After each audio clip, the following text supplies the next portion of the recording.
perda de apetite, sintoma gastrointestinal, muito comum, porque o nosso sistema gastrointestinal é considerado o nosso segundo cérebro, porque ele tem tanta célula nervosa que chega quase a mesma quantidade do cérebro, então ele é muito emocional, muito emocional. Tá nervoso, ou dá diarreia ou dá constipação, ou gastrite. Todo mundo já teve isso, né? Tá ansioso demais? Ai, preciso do banheiro. Chegou perto da prova, os alunos tudo, ai, professora, tá me dando diarreia. Por quê? Porque é muito emotivo. Ou geniturinários, que aí é tanto na parte genital, reprodutiva, quanto no sistema urinário. Dá dor pra urinar, faz xixi demais, ou começa a não conseguir fazer xixi, parte genital também, começa a dar problema, coceira, tensão. A urinária causa, sabia? Tipo assim, ó, se eu vou fazer alguma coisa que eu fique muito tensa, aí eu, tipo assim, daqui a 2 dias, ou alguma situação ruim que acontece na minha família, né? A mim dá infecção urinária, do nada, assim. E eu já percebi que é sempre isso, quando eu fico muito nervosa, eu tenho infecção urinária. E aí é importante a gente lembrar que não podemos falar que esse transtorno somatoforme, a pessoa tá tudo fingindo, isso não é nada não vai acontecer nada. Lembrar que as nossas emoções e o nosso corpo estão ligados. Por isso que eu já falei, às vezes a gente passa por um dia tão estressante que aí a gente acorda doente.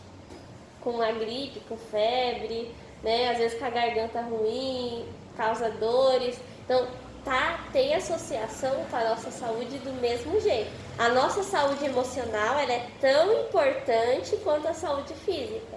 A gente não pode ir para uma gripe sair todo preocupado indo no médico, mas para uma depressão, não é nada não, vai dar nada não, mata do mesmo jeito. Hipocondria, talvez vocês já ouviram falar do termo, a pessoa está hipocondríaca, que é quando a pessoa tem uma preocupação constante de perigo de morte iminente. E é uma preocupação, aí nesse caso a pessoa ela tende a ficar sempre muito ansiosa e com muito desespero, porque ela constantemente acha que está correndo risco de vida. Tá? Então, um medo assim, muito, muito grande. Os sintomas, geralmente associados a uma doença que elas acabaram de ouvir falar. Então, eu estudei lá no curso sobre câncer. E a pessoa ficou com medo, né? Porque é uma doença sem cura, é uma doença triste, é uma doença letal. Aí começa a falar, aí tem ali sintoma. O câncer no cérebro, da dor de cabeça, né? Da tontura.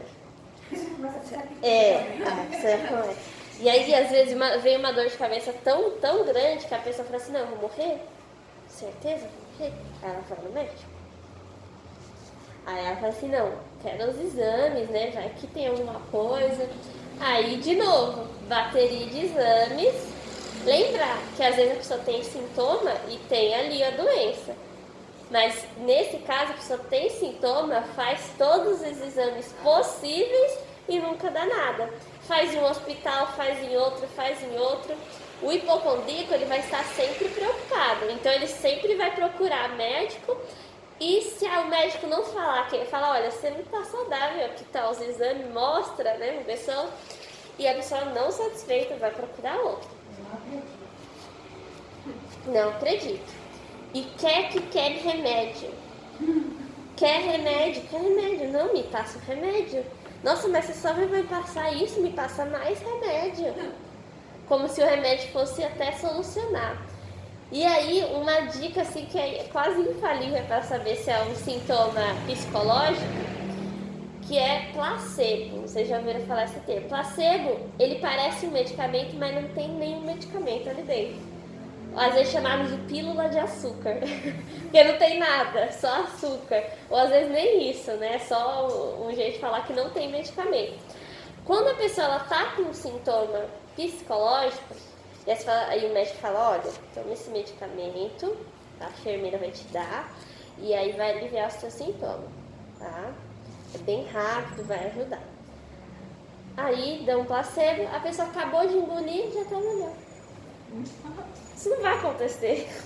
Um comprimido, ele demora um tempo para ser digerido e absorvido. Ali no máximo 30 minutos se for comprimido gelatinoso. Se for comprimido duro, vai ser mais ou menos ali até 1 hora.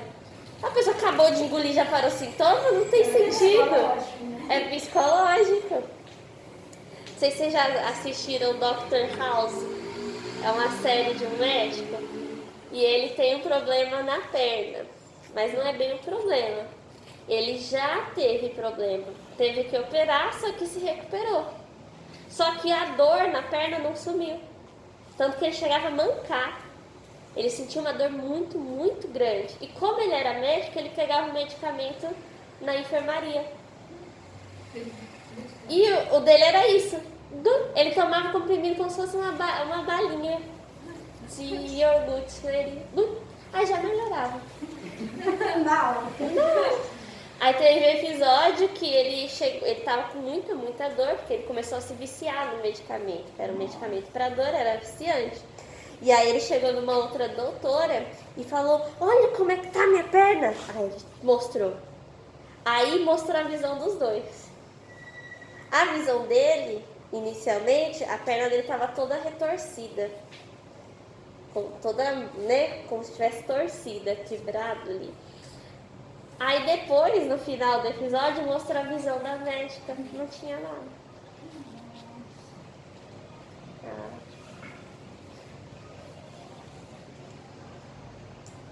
Transtornos de conversão, associado à coordenação, a equilíbrio, e às vezes a pessoa tem paralisias e fraquezas localizadas. Tá? Pode ter perda de voz, dificuldade para engolir, sensação de nó na garganta e retenção urinária. Então, tá vendo? A pessoa realmente chega a sentir aquilo, mas os exames não indicam problema algum naquela região. Para ver como a nossa mente, ela faz uma influência no nosso corpo muito, muito grande. Tanto para ajudar quanto para prejudicar. Porque a nossa, às vezes, tem aquelas coisas de aquela cura inexplicável. Não dá para entender como que nosso sistema nervoso pode ter ajudado. Porque a gente consegue produzir substâncias que ajudam a diminuir dor. A gente consegue produzir substâncias que melhoram o sistema de defesa, que melhoram o funcionamento do corpo. Mas a gente também consegue causar os próprios sintomas. Olha que coisa. E isso é uma parte da nossa cabeça que ainda precisa ser muito estudada. A gente precisa entender um pouquinho mais. O distúrbio da dor. O próprio nome já diz que a pessoa vai sentir muita dor. Dor que não passa, dor intensa. E aí a pessoa sempre vai buscar entender a origem da dor e nunca vai ter nada. E que é uma dor que é muito ruim, que nem no caso do Dr. House. Ele tinha dor, mas não tinha causa da dor, estava normal a perna dele. E era uma dor que começou a se associar com o vício do medicamento, né, do placebo. Que no caso era um medicamento verdadeiro, só que não era ele que resolvia o problema. Tá? E é uma dor angustiante e que realmente prejudica, porque no final ele começou a ter depressão. Porque ele só sentia dor. Sentir dor não é bom. Se a pessoa sente dor por muito tempo, a pessoa entra em depressão, certeza. Seja uma dor psicológica ou não. Tá? Então ele começou a entrar em depressão, precisou de várias ajudas. E pode matar, porque a pessoa começa a entrar em depressão e a depressão mata. Distúrbio dismórfico. Dismórfico associado à forma, perde a forma. Então a própria pessoa enxerga o corpo de uma outra forma que não condiz com a realidade. Pode estar, entraria até como quase uma alucinação, mas a pessoa vê o próprio corpo de forma diferente, a realidade. Está dentro desse grupo a anorexia. Na anorexia, a pessoa se vê maior do que é. E aí começa a ter aquela obsessão por ficar menor. E aí acaba deixando de comer. Às vezes até morrendo por desnutrição. E tem o contrário também, nessa anorexia. Tem a vigorexia, vocês sempre têm no livro. Que é o contrário. É quando a pessoa se enxerga pequena demais e quer ficar maior. Que acontece bastante com as pessoas que querem ficar bem bombadas, bem musculosas. Tem maior quantidade nos homens, mas tem mulheres também. Aí a pessoa quer ficar grande a qualquer custo. A ponto de injetar coisa, de fazer procedimentos que não são saudáveis, que prejudicam a saúde. Pode ser não só bombado, mas pode ser, e que é muito comum esse nas mulheres, eu quero ter peitos grandes. Só que a pessoa vai chegando no nível que coloca tanto silicone que você, né, se olha e fala assim, aquilo não é normal. Não tem como ser normal. Oi? Isso, tem várias notícias. E tem gente que está associada ao corpo inteiro, uma coisa específica, que às vezes a gente vê naqueles que querem se tornar bonecos e bonecas. Tem aquele Ken, boneco Ken, tem a Barbie. E a pessoa vai sempre querendo bem, assim, né? Ô, Juliana, exagerado. Você percebeu? Parece que quem era o Ken agora já virou a Barbie, né? Ou quem era a Barbie virou o Ken. Você já viu isso? Não. O personagem que fazia o Ken, ele decidiu que quer ser a Barbie. Aí dá uma presepada. Eu vi assim, eu não entendi. O pior ali é o conto a qualquer custo significa também a saúde.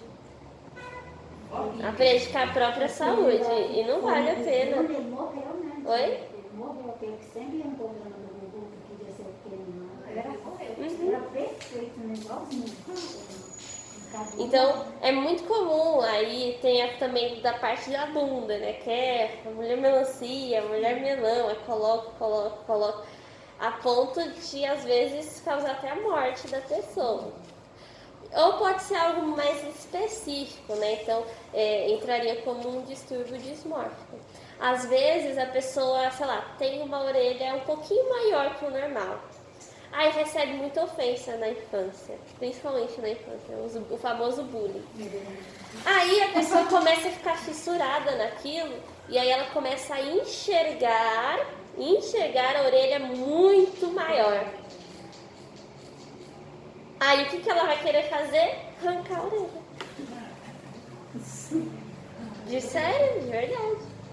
Então ou faz cirurgia, ou às vezes na raiva, no desespero.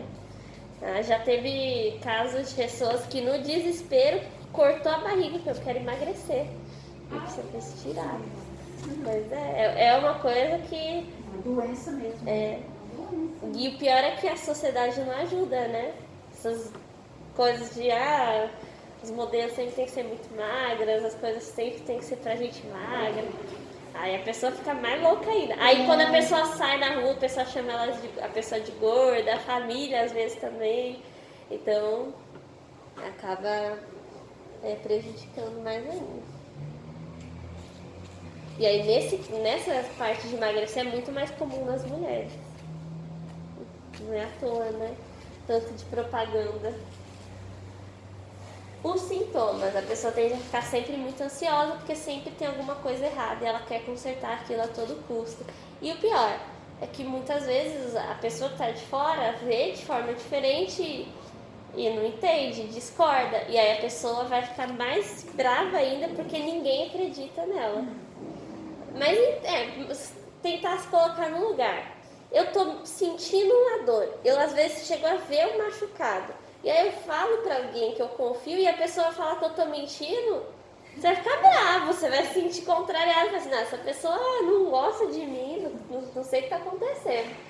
A pessoa vai ficar sempre preocupada com aquele sintoma, principalmente porque as outras pessoas não estão dando bola, desmente. E pior, é chamar a pessoa de louca. Imagina, alguém te chama de louca, você não vai ficar feliz com aquilo, é desagradável, é ruim. bastante crença que é exagerada sobre os sintomas. Então, às vezes, a própria pessoa se dá diagnóstico, fala, eu tenho isso, eu tenho aquilo, não, eu vou morrer, vai acontecer tal coisa. Pesquisa no Google ainda piora, né? Porque o Google sempre vai mostrar tudo e aí a pessoa sempre vai ver o pior.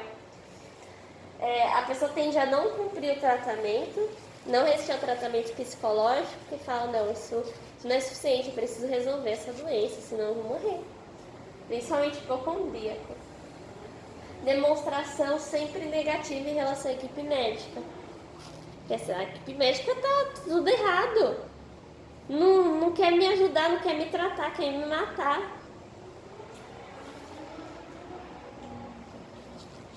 Aqui seria até uma imagem clássica, né? Tipo, uma pessoa, aqui, ó, doutor, aqui, você não tá vendo? E o doutor vai... Na verdade,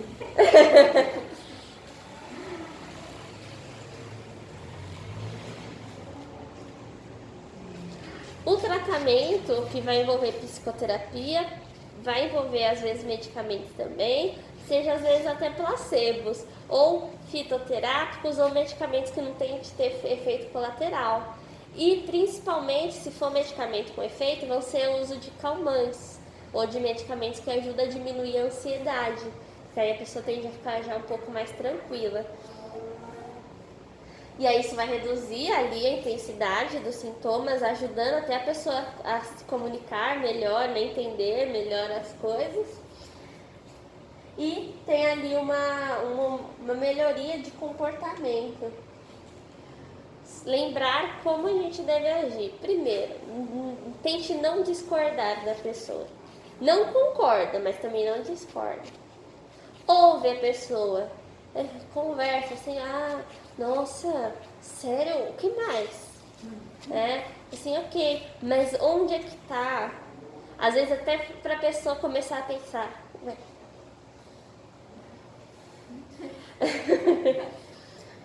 E sempre tentar se colocar no lugar, né, ser calmo, não evitar ficar contrariando a pessoa a todo momento. Conversar com a pessoa sobre a ajuda ali, do acompanhamento psicoterápico, normalizar isso, porque às vezes a pessoa tende a achar que faz acompanhamento psicoterápico, eu sou louco. Não, você fala assim, não, é um médico para qualquer pessoa. Fala que tem mente, é um médico para mente. Então qualquer pessoa que tem mente precisa desse médico. Tá? Que vai ajudar, então sempre tentar fazer esse cuidado em conjunto. Bom, vamos fazer uma pausa. Vou até pausar aqui pra gente fazer um intervalo.